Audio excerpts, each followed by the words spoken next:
स्वागत है आपका ट्रेडर्स डायरी में। नमस्कार, मैं हूं दीपांशु भंडारी और आज एक्शन पूरा ले जाने के लिए तैयार हैं मैं और कुशल गुप्ता। और कुशल, जबरदस्त क्यूज आ जाते हुए दिख रहे हैं। बहुत सरप्राइजिंग है, मैं तो विश्वास ही नहीं कर रहा हूँ। 350 अंकों की तेजी एसजीएक्स निफ्टी इंडिकेट कर रहा है, तो कहीं ना कहीं भारतीय बाजारों के लिए तो डेफिनेटली काफी हरियाली का माहौल जो है हमें आता हुआ नजर आ रहा है। हालांकि ऊपरी स्तर यानी कि कितने पॉइंट्स के उछाल था, जबरदस्त उछाल था। जब सुबह हम देख रहे थे कुशल तो 16,900 के पार एसजीएक्स निफ्टी आपको दिख रहा था, बड़ी तेजी आती हुई दिख रही थी। वहां से थोड़ा कूल ऑफ हुआ है, बट ये हमेशा हम होते हुए ही देखते हैं। एक वन वे मूव नहीं आती है, उतार चढ़ाव वाली मूव आती है। बट अगर आप कल की क्लोजिंग से आज का एक्शन देखें तो बहुत ही जबरदस्त टर्न अराउंड एक हुआ है बाजार के मूड माहौल में। जहां कल हम देख रहे थे गिरावट का माहौल था, हालांकि शुरुआत अच्छी हुई थी, लगातार छठे दिन कल तेजी होने वाली थी, पर फिर वहां पर ब्रेक लगते हुए दिखा। थोड़े ग्लोबल क्यूज भी नेगेटिव हुए थे। चाइना में जो लॉकडाउन लगे हैं वहां से चिंता कल आती हुई दिखी, पर आज उसके विपरीत आप एक्शन देख रहे हैं। और ऐसा कुछ बदला नहीं है खबरों के लिहाज से। रूस यूक्रेन में कुछ नए बदलाव नहीं आए हैं, चाइना के लॉकडाउन को लेकर कुछ बदलाव नहीं आए हैं। बट जो कल अमेरिकी बाजारों में हमने 600 पॉइंट का उछाल डाउ पर देखा, उसका इंपैक्ट आज आप एशिया के बाजार में देख रहे हैं। तो हांगकांग जो वैसे 10 साल के निचले स्तर तक कल पहुंचता हुआ दिखा था, आज बढ़िया उछाल दिखा रहा है। डाउ कल हमने 600 अंक ऊपर बंद होते हुए देखा। नैस्डैक पर कल आपने 3% का उछाल देखा। तो ओवरऑल पॉजिटिविटी का माहौल फैला हुआ है इस समय बाजार में, और उसी का फायदा आज आपको और मुझे उठाना है। हाँ तो रेडी है हम लोग, शुरुआत करें या फिर और डिस्कस करना है? सारे बाय कॉल्स लिए या एक दो सेल कॉल भी डाले? एक सेल कॉल ले लिया मैंने, बट नाम डिस्क्लोज करूंगा, थोड़ा इंतजार कीजिए। बट एक बात है, मैं सभी व्यूअर्स को ये बोलना चाहूंगा इससे पहले कि हम आज का एक्शन शुरू करें, और वो ये है कि ये एक ट्रेडर्स मार्केट है। इस समय रेंज बाउंड मार्केट है। ऊपरी स्तरों पर आप मुनाफा वसूली देखते हैं, निचले स्तरों से अच्छी खरीदारी भी देखते हैं। तो ये एक ट्रेडर्स मार्केट है, तो दोनों तरफ के मौके का आपको फायदा उठाना है। और दूसरी बात, ये एक न्यूज ड्रिवन मार्केट है। अच्छी न्यूज पर अच्छा रिएक्शन, खराब न्यूज पर खराब रिएक्शन। और ग्लोबल मार्केट्स पर हम ज्यादा इस समय रिएक्ट कर रहे हैं। कभी कभी हम अपने क्यूज पर रिएक्ट करते हैं, कभी कभी हम ग्लोबल क्यूज पर ज्यादा रिएक्ट करते हैं। तो फिलहाल हम ग्लोबल क्यूज पर ज्यादा रिएक्ट कर रहे हैं। रशिया यूक्रेन ले लें, चाइना ले लें, कच्चा तेल ले लें, बाकी हेडलाइंस अगर आप ले लें, तो उस हिसाब से आपको तैयारी रखनी है। अब फेड की पॉलिसी आज शाम को आएगी, कल उसका क्या रिएक्शन आएगा पता नहीं, पर आज हम देख रहे हैं कि 600 पॉइंट के उछाल के बाद डाउ पर हमारे बाजार का भी मूड बहुत अच्छा है। तो इसका आपको फायदा उठाना है। और अगर ट्रेड आपके डायरेक्शन में नहीं जा रहा है तो स्टॉप लॉस काट के निकल भी जाना है। अड़े मत रहिए, क्योंकि ट्रेडर्स मार्केट है, दोनों तरफ के स्विंग मिलेंगे। बिल्कुल बेहतरीन हिदायत जो है दीपांशु की तरफ से आती हुई नजर आ रही है। और आज का मार्केट जो है वही जो है कहीं ना कहीं इंडिकेट कर रहा है। तो चलिए इसी के साथ हम अपनी पारी की शुरुआत कर लेते हैं। और यहाँ पर ट्रेडर्स डायरी में सबसे पहला कॉल दीपांशु आप बताइए कि कैश स्पेस में, हाँ आप आज शुरुआत कीजिए कैश स्पेस में, क्योंकि आपका कभी कभी ऐसे आना होता है ना। मुझे लगा रेगुलर प्लेयर पहले करे, बट चलिए शुरुआत करते हैं कैश कॉल के साथ। मैक्रोटेक, यहां पर आप खरीदारी करके चले। अब रियल एस्टेट काउंटर है, वैसे भी मोमेंटम में रहता है। इस पर आज एक खबर का भी ट्रिगर है। मूडीज ने इनकी रेटिंग अपग्रेड करी है, तो उसका एक थोड़ा इंपैक्ट आते हुए दिखेगा। दूसरा इंपैक्ट आपको आते हुए दिखेगा कि मार्केट का मूड माहौल अच्छा हुआ है। तीसरा इंपैक्ट आते हुए दिखेगा कि जब भी मार्केट पॉजिटिव रहती है, रियल एस्टेट स्टॉक्स में मोमेंटम आता है। हमने देखा कि कल के अगर आप मूव छोड़ दें तो उससे पहले पिछले 5 दिनों से real estate stocks, Godrej properties, Oberoi, DLF सारे अच्छे मोमेंटम में थे। तो मुझे लग रहा है रियल एस्टेट फिर से मोमेंटम में आएगा, और मैक्रोटेक के लिए तो खबर का भी ट्रिगर है। तो दोनों फैक्टर्स को अगर आप जोड़ें, 1070 का आपको बेहतरीन ट्रेडिंग टारगेट इस पर मिलेगा। कैश कॉल है मेरी, 1020 का आपको लगाना है स्टॉप लॉस। आपकी कैश कॉल। बिल्कुल, तो रियल एस्टेट स्पेस पर आज आपको फोकस रखना है। यहाँ पर अच्छी तेजी बन सकती है। मैंने भी अपनी लिस्ट में एक और रियल एस्टेट काउंटर भी चुना है, बट आगे वो कैटेगरीज में है। फिलहाल कैश स्पेस में कोचिन शिपयार्ड, ये मुझे काफी पसंद आ रहा है, जहां पर आपको खरीदारी करने की राय है। दरअसल यहाँ पर इसके लिए खबर आती हुई दिख रही है कि ड्रेजिंग कॉर्पोरेशन ऑफ इंडिया से इनको ड्रेजर बनाने का एक ऑर्डर मिलता हुआ दिखा है। अब आप देखिए यहाँ पर ये जो खबर है, कुल मिलाकर 104 मिलियन यूरोस की लागत से यहाँ पर ये ड्रेजर की जो है प्रोडक्शन होती हुई दिखेगी। तो डेफिनेटली कोचिन शिपयार्ड, इनफैक्ट इसके पहले भी ड्रेजिंग कॉर्पोरेशन ने ड्रेजर्स बनाने के लिए कोचिन शिपयार्ड को ऑर्डर दिए हुए हैं। तो ऐसा नहीं है कि इन्होंने पहली बार ऑर्डर दिया है, बट डेफिनेटली जो ऑर्डर विन है वो काफी ज्यादा पॉजिटिव इनके लिए साबित हो सकती है। तो कोचिन शिपयार्ड पर नजर रखिए। 312 रुपए के टारगेट के लिए 297 रुपीज आपको स्टॉप लॉस रखना है। चलिए बढ़ते अपनी अगली कैटेगरी जो है फ्यूचर्स की। और फ्यूचर्स में मैंने चुना है वोल्टास का काउंटर, जहां पर अच्छी तेजी हमें देखने को मिल सकती है। टेक्नो फंडा पिक है। जिस तरह से अब आगे हम देख रहे हैं कि स्पेसिफिक समर सीजन जो है वो आई थिंक अभी से ही शुरू होता हुआ दिख रहा है। जिस तरह की गर्मी हमें बॉम्बे और बाकी अन्य शहरों में अब देखने को मिल रही है, कहीं ना कहीं यहाँ पर इनकी डिमांड आगे इंक्रीज होती हुई दिख रही है, इनफैक्ट शेड्यूल से पहले ही। और आप देखिए टेक्निकली भी चार्ट स्ट्रक्चर इसके कल के सत्र में मजबूत होते हुए नजर आए हैं। तो गिरावट के बाजार में भी ये जो अपनी स्ट्रेंथ है वो होल्ड करके रखता हुआ नजर आया था और इसी वजह से मैंने इस काउंटर को आज के लिए चुना है। 1210 रुपए की प्राइसिंग है, 1250 रुपए हर साइड पर आपका टारगेट बनेगा, पर 1195 रुपीज का आपको स्टॉप लॉस यहां पर भी मेंटेन करके चलना है। तो वोल्टास मेरी तरफ से फ्यूचर्स में। दीपांशु, आपने क्या लिया यहां पर? आपका साथ ही देने के लिए टाटा ग्रुप की मैंने भी एक कंपनी चूज करी है और उनकी एक फ्लैगशिप कंपनी टाटा मोटर्स के साथ मैं जाना चाहूंगा। ऑफकोर्स कुशल, ऑटो स्पेस तो आप ट्रैक करते ही हैं, तो आप जानते हैं कि करेक्शन के बाद हम देख रहे हैं कि ऑटोज में वापस मोमेंटम आ रहा है और कल की गिरावट में भी आपने नोटिस किया होगा ऑटो स्टॉक्स ने होल्ड आउट किया। इनफैक्ट कई सारे ऑटो स्टॉक्स में कल आपने खरीदारी देखी। अशोक लेलैंड अच्छा परफॉर्म कर रहा था, मदरसन में भी मोमेंटम था, ऊंचाई से तो हमने देखा टाटा मोटर्स में एक हेल्दी करेक्शन आ गया है। अब मुझे लग रहा है कि ये वापस मोमेंटम पकड़ने के लिए तैयार है। एक तो आज का बाजार का मूड माहौल अच्छा दिख रहा है, उसके साथ ही अगर आप देखें इन्होंने 250 ईवी का और ऑर्डर जीता है औरंगाबाद ग्रीन मिशन से, और हम देख रहे हैं कि बाजार के रीबाउंड में ग्लोबल रिलेटेड स्टॉक्स सबसे ज्यादा एक्शन में रहते हैं। और क्योंकि मैंने कहा कि एक ग्लोबल लिंक्ड मार्केट है इस समय, और ग्लोबल लिंक्स की बात करें तो टाटा मोटर्स सबसे आगे है इनके JLR exposure, China market exposure को लेकर। तो मुझे लग रहा है बाउंस बैक ट्रेड एक बढ़िया बन सकता है टाटा मोटर्स में। फ्यूचर्स में करें खरीदारी, 425 का होगा टारगेट, 408 का लगाना है आपको स्टॉप लॉस। अब आते हैं हम ऑप्शंस कैटेगरी में, और अगेन एक FI फेवरेट स्टॉक मैंने चूज करा है और कुशल इसमें मेरा रीजन है। हालांकि हम देख रहे हैं FIs की तरफ से लगातार बिकवाली है, कल भी करीब 1200 करोड़ की बिकवाली हुई थी कैश मार्केट में, फ्यूचर्स में भी अच्छे संकेत नहीं थे, बट कहीं ना कहीं जो पिछले हफ्ते की भारी बिकवाली हम देख रहे थे वो अब रुकती हुई दिख रही है। तो HDFC बैंक के साथ मैं जाना चाहूंगा ऑप्शंस कैटेगरी में, क्योंकि मुझे लग रहा है कि FI के हाई एक्सपोजर वाले स्टॉक्स आपको वापस मोमेंटम में आते हुए दिखेंगे। दूसरी बात, हम देख रहे हैं जब भी मार्केट का रीबाउंड होता है बैंक स्टॉक्स लीडरशिप लेते हैं, इसलिए आगे भी मैंने एक और बैंक स्टॉक चुना है जहां पर मोमेंटम मुझे दिख रहा है। और तीसरी बात, HDFC बैंक हेल्दी करेक्शन हो गया है, अब वापस मोमेंटम के लिए तैयार है। तो कल की गिरावट के बाद HDFC बैंक वापस एक्शन दिखा सकता है। 1418 में फ्यूचर्स की क्लोजिंग है, 1420 का कॉल खरीद कर चलें, करीब 35 के आसपास बंद हुआ था।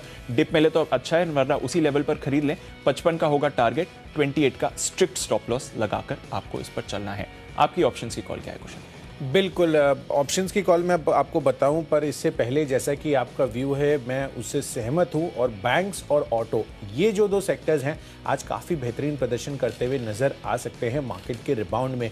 अनलाइक मेटल्स, आप देखिए कल के सत्र में भी ऑलमोस्ट 4% तक की गिरावट थी, और इस वजह से मुझे लग रहा है कि जिस तरह से कमोडिटी स्पेस में डिक्लाइन होता हुआ दिख रहा है, उसका इम्पैक्ट आपको तमाम मेटल काउंटर्स पर फिर से आज के सत्र में आता हुआ दिख सकता है। और यहाँ पर मैंने स्टॉक चुना है JSPL का, जहाँ पर आपको बिकवाली करने की राय है। हालांकि जिस तरह से US मार्केट्स में रिबाउंड होते हुए दिखे हैं, कहीं ना कहीं हो सकता है कि मेटल शुरुआती तेजी दिखाए, पर मुझे नहीं लग रहा है कि यहाँ पर ये जो तेजी है अगर मेटल काउंटर्स में होती है वो सस्टेन कर पाएगी। और इसी वजह से 450 रुपए का जो पुट ऑप्शन है वो आपको खरीद कर चलना है। 20 रुपए का प्राइसिंग है, और जो टारगेट रखना है वो होगा 27 का, और 15 का आपको स्टॉप लॉस बनाना है। तो ऑप्शन कैटेगरी में JSPL की बिकवाली कर चलनी है पुट ऑप्शन खरीद कर।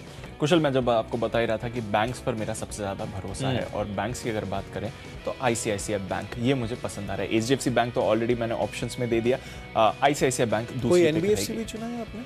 NBFC मैंने एक चुना है, और वो भी अगेन हाई मोमेंटम है। जैसे मैं लग ही रहा था, जिस तरह से आपने HDFC बैंक पर कमेंट्री दी थी ना, डेफिनेटली मुझे ऐसी एक्सपेक्टेशंस थी कि आगे और बैंक्स और NBFCs आप बताएंगे। एब्सोल्युटली, जो थीम है आज की, या जो मैं मार्केट की जो मेरी समझ में आ रहा है वो यही है कि मोमेंटम मार्केट है। अगर आप ग्लोबल क्यूज पर पॉजिटिव रिएक्ट कर रहे हैं तो फिर मोमेंटम स्टॉक्स के साथ जाइए। हाई मोमेंटम कहां पर रहा है? बैंक्स और NBFCs में। रिसेंटली बैंक निफ्टी ने आउट परफॉर्म करा है, कल ऑफ कोर्स थोड़ा अंडर परफॉर्म भी करा था, तो वैसा ही आप मूड माहौल देख रहे हैं। तो अगर आप उसके साथ जाना चाहेंगे तो सबसे ज्यादा मोमेंटम जो एक बैंकिंग काउंटर में रहता है वो है ICICI बैंक। अब ये 700 के इर्द गिर्द ही घूम रहा है, थोड़ा यहां से ऊपर जाता है, फिर नीचे आता है, फिर ऊपर जाता है। आज पॉजिटिव मोमेंटम है, ओपनिंग पर अच्छी मूव मिलेगी, ICICI बैंक फ्यूचर्स खरीद लीजिए। टाइट टारगेट दिया है, टाइट स्टॉप लॉस मैंने दिया, और वो इसलिए दिया है कि अगर बाजार का मूड माहौल थोड़ा भी बिगड़ता है तो फिर आप इस ट्रेड को मत लीजिए। बट मुझे लग रहा है टेक्निकली मोमेंटम वाइज अच्छा काउंटर है। ICICI बैंक खरीदारी करके चले, 714 का टारगेट और 689 का यहाँ पर लगाना है स्टॉप लॉस। बिल्कुल दीपांशु, और बिगड़ने के इंडिकेशंस लग भी नहीं रहे हैं। जिस तरह से एसजीएक्स निफ्टी 260 अंकों की तेजी के साथ अभी भी होल्ड आउट किया हुआ है। नहीं तो आमतौर पर जब भी हम ट्रेडर्स डायरी का शो करते हैं ना, बहुत वॉलेटिलिटी, ऐसे लगता है कि बाजार खुल गया। एसजीएक्स निफ्टी में इतनी वॉलेटिलिटी हमें देखने को मिलती है, बट अभी काफ़ी बेहतरीन स्ट्रेंथ जो है लगातार एसजीएक्स निफ्टी बनाए हुए हैं। तो इस वजह से कहीं ना कहीं डेफिनेटली एक गैप अप ओपनिंग एक्सपेक्टेशंस है, और बाजार का जिस तरह का मूव है, मोमेंटम अच्छा रह सकता है आज पूरे दिन भर। तो यहाँ पर नजर रखिए। बट डेफिनेटली टेक्नोपिक के आधार पर मैंने स्टॉक चुना है एंड्योरेंस टेक का। ऑटो एंसिलरी पर अब मेरा बड़ा फोकस बनता हुआ जा रहा है। इसके पहले ऑटो स्पेस से मैंने आपको मदरसन सुमी और साथ ही महिंद्रा एंड महिंद्रा के कॉल्स दिए थे, और अब ऑटो एंसिलरी स्पेस पर मेरा फोकस शिफ्ट हो रहा है। और यहाँ पर सबसे पहला कॉल एंड्योरेंस टेक पर आता हुआ दिख रहा है, क्योंकि मुझे लग रहा है कि आगे चलकर यहाँ पर भी फर्दर दमदार तेजी आज के सत्र में भी बन सकती है। कल बाजार के फॉल में भी एंड्योरेंस टेक में अच्छी तेजी के साथ क्लोजिंग होती हुई दिखी, और मुझे लग रहा है कि टेक्निकली काफी ज्यादा चार्ट स्ट्रक्चर साउंड है इसका। तो 1230 रुपए के टारगेट के लिए खरीदारी करनी है, 1188 रुपए आपका स्टॉप लॉस बनेगा। चलिए बढ़ते हैं अपनी अगली कैटेगरी जो है फंडा पिक। और फंडामेंटली मुझे स्टॉक समझ में आ रहा है, इनफैक्ट टेक्नो फंडा आप कह सकते हैं, वो है सीसीएल प्रोडक्ट्स का। यहाँ पर भी काफ़ी अच्छे जो है लेवल्स बनते हुए नजर आए थे। कल के सत्र में भी 2-2.5% की तेज़ी थी, और जिस तरह से यहाँ पर सीसीएल प्रोडक्ट्स और तमाम अन्य टी एंड कॉफ़ी स्पेस के जो शेयर्स हैं वो अभी भी आपको बजिंग होते हुए दिख रहे हैं पिछले 2-3 दिनों से। तो सीसीएल प्रोडक्ट्स पर फोकस रखिए। 403 रुपये के टारगेट के लिए 382 रुपये आपका यहाँ पर स्टॉप लॉस बनेगा। फंडा पिक दीपांशु आपकी कौन सी है? आपने एक बेवरेज स्टॉक चूज करा है कुशल, तो मैंने भी एक बेवरेज स्टॉक ही चूज करा है। बस फर्क ये है, आप कॉफ़ी रेकमेंड कर रहे हैं जो सुबह पसंद आती है, मैं जो रेकमेंड कर रहा हूँ वो यूजुअली इवनिंग या फिर रात को पसंद आता है, और वो है यूनाइटेड स्पिरिट्स। यहाँ पर आप कुशल देखिए, पिछले कुछ समय से काफ़ी सारे बड़े बदलाव होते हुए दिख रहे हैं। कल ही हमने आपको रिपोर्ट करके बताया था कि अब ये जिन कैटेगरी में इन्होंने एक छोटे ब्रांड की खरीदारी करी है कुछ हिस्सा, पर उनके जो ब्रांड्स हैं वो जो ग्रोथ दिखा रहे हैं कुशल, वो साल दर साल 10 गुना ग्रोथ दिखा रहे हैं। ऑफ कोर्स बहुत लो बेस पर 10x ग्रोथ आती हुई दिख रही है, और लो बेस पर आ रही है, तो वो इनिशियली आप वो एक्सपेक्ट कर सकते हैं। हर साल ऐसी ग्रोथ नहीं आएगी, बट जो ये कैटेगरी है वो फास्टेस्ट ग्रोइंग कैटेगरी है। जिन कैटेगरी में ये इन्वेस्ट कर रहे हैं, भारत में ये काफी तेजी से बढ़ रही है कैटेगरी। काफी सारे माइक्रो ब्रांड्स इसमें आते हुए दिख रहे हैं जो सक्सेस दिखा रहे हैं, तो वैसा ही एक प्ले यूनाइटेड स्पिरिट्स कर रही है। इसके अलावा कुछ इनके भी ब्रांड्स हैं जहां पर ये थोड़ा डाइवर्सिफाई कर रहे हैं। तो ओवरऑल जो भी बदलाव हो रहे हैं डियाजो के टेक ओवर के बाद, जो डियाजो यूनाइटेड स्पिरिट्स में कर रहा है वो काफी बढ़िया है। ये ऐसा स्टॉक है जो आराम से चलता है। आपको दिखेगा साल के 5-6 दिन एक बड़ी मूव आएगी और फिर ये कंसोलिडेट करना शुरू करेगा। तो वापस ये कंसोलिडेशन जोन में है। इन लेवल्स पर मिले अच्छा है, यहां से डिप मिले और भी अच्छा है, पर मुझे लग रहा है आने वाले 1 साल में आपको बढ़िया गेन्स ये काउंटर दिखा सकता है, और इसलिए 1200 के टारगेट के लिए मैं यूनाइटेड स्पिरिट्स पर खरीदारी की राय दे रहा हूं एज अ फंडा पिक। निवेश के लिहाज से भी कुशल एक रीओपनिंग प्ले मुझे पसंद आ रहा है, और वो है पीवीआर। आखिरी बार जब मैंने ट्रेडर्स डायरी खेला था करीब 3 हफ्ते पहले था, फेब के महीने में, और तब भी मैंने पीवीआर ही रेकमेंड करा था, और आज भी आप कहेंगे कि मैं रिपीट कर रहा हूं, बट उस समय ये स्टॉक करीब 1400 के आसपास था कुशल, और मैंने 1900 का टारगेट दिया था।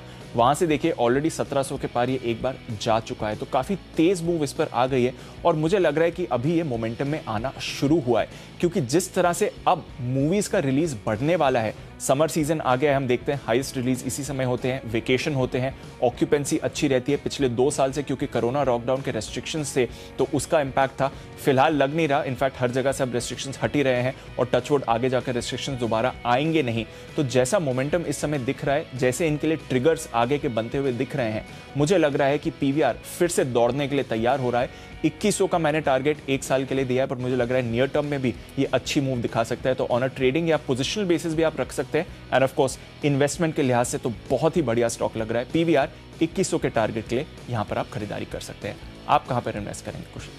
बिल्कुल, जहां पर मैं इन्वेस्ट कर रहा हूं वो है बैंकिंग स्पेस का काउंटर। तो मुझसे भी रहा नहीं गया, जिस तरह से आपने 2 कॉल्स लगातार एचडीएफसी बैंक और आईसीआईसीआई बैंक पर दी है, इंडसइंड बैंक भी पीछे नहीं छूटना चाहिए। मुझे लग रहा है कि बाजार की तेजी में यहाँ पर भी अच्छा मोमेंटम बनता हुआ नजर आ सकता है। साथ ही मॉर्गन स्टैनले ने भी ओवरवेट की रेटिंग जो है यहाँ पर बरकरार रखी है, और 1350 रुपये के टारगेट दे रहे हैं। तो मुझे लग रहा है कि डेफिनेटली यहाँ पर आपको खरीद कर चलना चाहिए। डेफिनेटली इनका जो है करीबन 12 महीनों का टारगेट रहता है, और अभी भी आप देखिए 900 रुपये के आसपास यहाँ पर ट्रेड करता हुआ दिख रहा है, तो अच्छा बाउंस बैक आपको देखने को मिल सकता है और 1100 रुपये नियर टर्म में आपको यहाँ पर आते हुए दिख सकते हैं, तो इसको खरीदारी कर चलनी है। चलिए बढ़ते अपनी अगली कैटेगरी जो है खबरों के दम पर, और यहाँ पर मैंने अगेन एक ऑटो एंसिलरी स्पेस की कंपनी मिंडा कॉर्प को चुना है। तो एंड्योरेंस टेक के बाद मिंडा कॉर्प यहाँ पर खरीदारी कर चलनी है, और वैसे भी इसके लिए खबर भी आती हुई दिख रही है कि कंपनी को ऑटो PLI के लिए जो एप्लीकेशन इन्होंने दिया है मिनिस्ट्री ऑफ हेवी इंडस्ट्री से, इसको मंजूरी मिल गई है, तो इसका एक फ़ायदा जो है आपको यहाँ पर देखने को मिल सकता है। वैसे भी ये काउंटर जो है बेहतरीन तेज़ी के साथ कल बंद होता हुआ दिखा था, काफ़ी ज़्यादा यहाँ पर मूवमेंट था, 7-7.5% की गेंस के साथ क्लोजिंग हुई थी, तो 204 रुपये के लक्ष्य यहाँ पर मोमेंटम जारी रह सकता है। 195 आपका स्टॉप लॉस बनेगा। ओके, तो ये है मिंडा कॉर्प आपकी तरफ से। कुशल, मेरी थीम आज के लिए जो है मोमेंटम स्टॉक्स, उसमें एक और थीम आप जोड़ दीजिए, आई लेटर के स्टॉक्स। अब इंडसइंड बैंक तो आपने ले लिया, बट आई लेटर के स्टॉक्स मुझे लग रहा है आज उनका दिन बन सकता है, तो इंडसइंड के लिए अच्छा दिन होगा। मुझे खबर के दम पर IOC पसंद आ रहा है, और वो इसलिए देश की सबसे बड़ी OMC है कुशल। वैसे तो रिटेल लेवल या पंप लेवल जो हम पैसे दे रहे हैं वो तो काफ़ी समय से इन्होंने बढ़ाए नहीं है, तो उसका इन्हें नुकसान ज़रूर हो रहा है, और आप कहेंगे भी कि ऐसे समय हम इसे क्यों चूज़ कर रहे हैं। पर दूसरी तरफ देखिए कुशल, क्या हुआ है यहाँ पर, पेट्रोल के दाम पंप लेवल पर नहीं बढ़े हैं, बट फ्यूल के दाम ATF जो एयरलाइंस पे करती हैं वहां पर 18% की बढ़त आपने एक ही बार में आती हुई देखी है। तो उसके लिहाज से IOC सबसे बड़ा प्लेयर है स्पेस में। IOC और HPCL ATF की अगर बात करें तो दोनों में यहाँ पर ज़्यादा प्ले है इनका, ये अच्छा परफॉर्म कर सकता है। 123 छोटा ही टारगेट मैंने दिया है, थोड़ा टाइट स्टॉप लॉस भी इसलिए दिया है कि अगर मोमेंटम में नहीं आए तो जाने दीजिए, पर मुझे लग रहा है अच्छे मोमेंटम में IOC आज आ सकता है, तो 123 के लिए खरीदारी करें। डिप पर मिले तो और भी बेहतर रहेगा, इसलिए थोड़ा स्टॉप लॉस आपको नीचे का दिखेगा, डिप पर खरीदना है, पर 123 के टारगेट लिए इस पर आप खरीदारी कर सकते हैं। पर अब आते हैं माई चॉइस कैटेगरी पर, जहां पर कुशल और मैं 3 ऐसे स्टॉक्स बताएंगे जो हमें पसंद आ रहे हैं निवेश के लिए या फिर ट्रेडिंग के लिए। जैसा मैंने बताया, आई लेटर की थीम मुझे पसंद आ रही है, और माई चॉइस में भी आई लेटर का ही स्टॉक मैंने चुना है, और वो है इंडिया बुल्स हाउसिंग। कुशल, जो आप कह रहे थे NBFC मेरी तरफ से इंडिया बुल्स, कल बड़ा ब्रेकआउट इस पर आया था। वैसे तो काफी पिटा हुआ स्टॉक है, बट वापस मोमेंटम में आ रहा है। 155 ब्रेकआउट जोन है जो हमें टेक्निकल एक्सपर्ट्स भी कल बता रहे थे, उसके ऊपर क्लोज हुआ, ये एक अच्छा संकेत है। गिरे हुए बाजार में भी इसने होल्ड आउट किया, ये दूसरा अच्छा संकेत है। तो मुझे लग रहा है आज, क्योंकि बाजार का मूड माहौल अच्छा है, कल थोड़ा ऊंचाई से करेक्ट होकर इंपॉर्टेंट लेवल पर क्लोज हुआ। इंडिया बुल्स 165 के टारगेट के लिए खरीदारी करें, 151 का होगा स्टॉप लॉस। दूसरा stock SRF, again chemical stocks में वापस मोमेंटम आ गया है। चाइना के लॉकडाउन से जो भारतीय केमिकल कंपनीज हैं वहां पर फोकस वापस दोबारा आपको आते हुए दिख रहा है, और कल भी ये मोमेंटम में आया था। तो SRF 2470 के टारगेट के लिए खरीदारी करें, 2380 का होगा स्टॉप लॉस। और फाइनली एक और आई स्टॉक के साथ ही मैं कंप्लीट करना चाहूंगा अपनी इनिंग्स, और वो है इंडिया सीमेंट्स। सीमेंट के दाम बढ़ रहे हैं, साउथ में पहले बढ़े थे, बाकी ज्योग्राफिकल रीजन्स में भी बढ़ रहे हैं, और मुझे लग रहा है कि डिमांड भी इस समय अच्छी ही रहेगी। तो सीमेंट स्टॉक्स वापस मोमेंटम में रह सकते हैं। 212 के टारगेट के लिए खरीदारी करें आप इंडिया सीमेंट्स में। बिल्कुल, तो सीमेंट पर बाई है तो रियल एस्टेट भी पीछे नहीं छूटेगा, और माई चॉइस कैटेगरी में मैंने रियल एस्टेट स्पेस से ब्रिगेड एंटरप्राइजेस को चुना है जहां पर खरीदारी करनी है। तो पहला कॉल मेरा इसमें माई चॉइस कैटेगरी में इस स्टॉक पर है जहां पर खरीदारी करनी है। दरअसल ICICI सिक्योरिटीज़ की भी रिपोर्ट आती हुई दिखी है, और यहाँ पर इन्होंने टारगेट्स भी बढ़ाए, 555 से ऑलमोस्ट 600 रुपये के टारगेट्स की देते हुए दिख रहे हैं। 466 की क्लोजिंग है, 480 के लक्ष्य के लिए खरीदारी करनी है, 462 रुपये का आपको स्टॉप लॉस रखना है। दूसरा कॉल माई चॉइस कैटेगरी में है मेरा पॉलीकैब इंडिया पर। कल आखिरी 1-1.5 घंटे में एक शार्प स्पाइक के साथ यहां पर क्लोजिंग होती हुई दिखी थी, 2.5 से 3% तक की तेजी बनी थी, तो अच्छा मोमेंटम स्टॉक है, और काफी दिनों के बाद यहां पर एक एक्शन हमें देखने को मिला था कल के सत्र में। मुझे लग रहा है कि यहां पर तेजी आज भी जारी रह सकती है। 2460 का टारगेट यहां पर बनाइए, 2380 रुपए का आपको स्टॉप लॉस रखना है। और आखिरी कॉल अगेन, जैसा कि दीपांशु ने आपको सीमेंट स्पेस से बताया, मैंने भी JK सीमेंट चुना है जहां पर अच्छी तेजी आज भी बनती हुई नजर आ सकती है। ओवरऑल सीमेंट पैक आज अच्छा परफॉर्म कर सकता है, तो यहां पर खरीदारी करके चलिए। और जो टारगेट आज के लिए बनेगा 2303 रुपए की देखिए क्लोजिंग है, 2380 रुपए के टारगेट के लिए 2285 रुपए आपको यहां पर भी स्टॉप लॉस मेंटेन रखना है। आइए जल्दी से आज के कॉल्स का क्विक रिकैप ले लेते हैं। शुरुआत मैं कर रहा हूं मैक्रोटेक के साथ, जहां पर आपको बढ़िया मूव आती हुई दिख सकती है। मूडीज ने रेटिंग अपग्रेड करी है, target 1070, stop loss 1020। Tata Motors futures खरीदिए, ग्लोबल बाउंस बैक में पार्टिसिपेट करेगा, 425 के लक्ष्य के लिए। बैंक्स के लिए बढ़िया दिन हो सकता है, और दिग्गज HDFC बैंक का 1420 का कॉल ऑप्शन खरीद कर चले, 35 की कल क्लोजिंग थी, 55 का लगाना है टारगेट। आईसीआईसीआई बैंक में भी मुझे मोमेंटम दिख रहा है, फ्यूचर्स में करे खरीदारी 714 के टारगेट के लिए। निवेश के लिहाज से यूनाइटेड स्पिरिट्स बढ़िया विकल्प हो सकता है, जिस तरह से अपने प्रोडक्ट बास्केट बढ़ा रहे हैं। 1200 का टारगेट एक साल में, साथ ही पीवीआर रीओपनिंग प्ले है, जिस तरह से मूवी रिलीज होंगी, समर सीजन आ रहा है, 2100 के टारगेट के लिए यहां पर एक साल का टारगेट निकल कर आ रहा है। आईओसी एटीएफ के दामों में 18% की बढ़ोतरी हुई है, तो रिटेल दाम नहीं बढ़ रहे हैं, पर एटलीस्ट एटीएफ में तो बड़ी बढ़ोतरी हुई है, खरीदारी करके चलें इस पर। इंडिया बुल्स हाउसिंग कल इंपॉर्टेंट लेवल के ऊपर की क्लोजिंग दी है, टेक्निकली आज बढ़िया लग रहा है। एसआरएफ केमिकल स्टॉक्स में एक्शन है, चाइना के लॉकडाउन की वजह से 2470 का टारगेट, और इंडिया सीमेंट्स इस पर करें खरीदारी 212 के टारगेट के लिए। और इन सब में से मेरी बेस्ट पिक है आईसीआईसीआई बैंक, क्योंकि मुझे लग रहा है आज के बाउंस बैक को बैंक्स लीड करेंगे। तो चलिए, कैश स्पेस में कोचिन शिपयार्ड आपको नजर रखनी है। ड्रेजर का जो ऑर्डर मिलता हुआ दिखा है काफी पॉजिटिव रह सकता है। साथ ही वोल्टास टेक्निकली साउंड लग रहा है, 1250 के टारगेट के लिए यहाँ पर खरीदारी करनी है। साथ ही ऑप्शंस कैटेगरी में एक सेल कॉल है पूरी टीम में। जीएसपीएल 450 का पुट ऑप्शन खरीद कर चलना है, बिकवाली की राय है यहाँ पर। साथ साथ टेक्नोपिक के आधार पर एंड्योरेंस टेक यहाँ पर कल के सत्र में भी अच्छी तेजी बनी थी, आज भी अच्छा मोमेंटम दिखा सकता है 1230 के लक्ष्य के लिए। सीसीएल प्रोडक्ट्स में भी अच्छी तेजी बन सकती है, फंडामेंटली स्ट्रॉन्ग काउंटर है, 403 के टारगेट के लिए खरीदारी करनी है। इन्वेस्टमेंट के लिहाज से बैंकिंग स्पेस आज काफी मजबूत लग रहा है, बट लॉन्ग टर्म के लिए भी यहां पर अच्छी तेजी बन सकती है। इंडसइंड बैंक में अगले एक साल में 1100 के लक्ष्य देखने को मिल सकते हैं। मिंडा कॉर्पोरेशन खबरों के दम पर यहां पर फोकस रहेगा। और माई चॉइस कैटेगरी में 3 काउंटर्स, एक तो ब्रिगेड एंटरप्राइजेस, पॉलीकैब इंडिया कल भी एक्शन में था, आज भी अच्छी तेजी बन सकती है। और अंत में जीके सीमेंट, पूरा का पूरा सीमेंट स्पेस वापस से एक्शन में आता हुआ दिख सकता है। और आज के लिए जो मेरा बेस्ट पिक है वो है एंड्योरेंस टेक्नोलॉजीज, कल के सत्र में भी अच्छी तेजी बनी थी और आज अगेन पूरा का पूरा फोकस ऑटो एंसिलरी पर आता हुआ दिख सकता है।